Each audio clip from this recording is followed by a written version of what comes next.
Informasi selanjutnya datang dari Uber yang memberikan hak pengemudinya di Inggris termasuk upah minimum, pembayaran liburan, dan pensiun.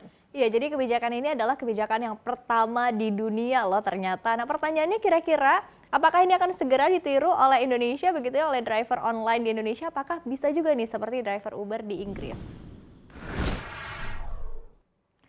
Manajemen Uber mengatakan mulai hari ini lebih dari 70.000 pengemudi di Inggris akan diperlakukan sebagai pekerja dan mendapatkan upah minimum serta para pengemudi juga akan mendapatkan gaji liburan dan juga pensiun. Kebijakan ini dilakukan setelah Uber kalah dalam persidangan di Mahkamah Agung pada bulan lalu. Ride hailing asal Amerika Serikat ini merespon dengan secara resmi melakukan perubahan untuk para drivernya. Upah minimum yang diberikan tidak kurang dari standar upah minimum Inggris sebesar 8,72 pound sterling atau setara Rp175.000 per jam untuk mereka yang berusia 25 tahun ke atas. Tarif per jam menjadi efektif setelah pengemudi menerima permintaan perjalanan. Jadi tarif minimum hanya akan berlaku bagi mereka yang tidak mencapai 8,72 pound sterling per jamnya.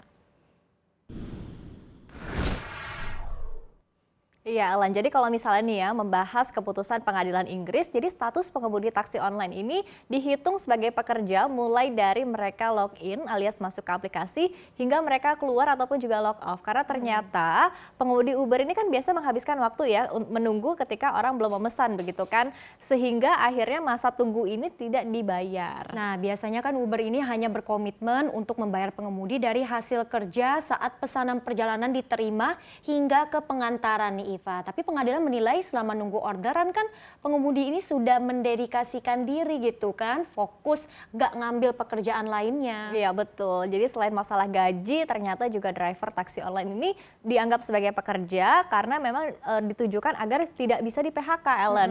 Dan selain itu ini mereka juga ketika akan diputuskan hubungan kerjanya maka harus melalui kesepakatan bersama.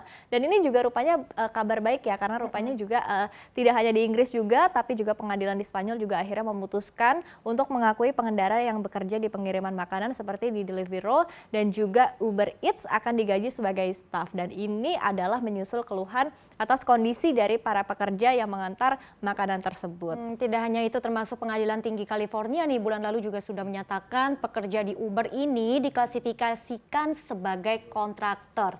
Nah, kalau di Indonesia gimana nih kira-kira Iva? Tentu Nanti kita kita akan lihat nanti ya.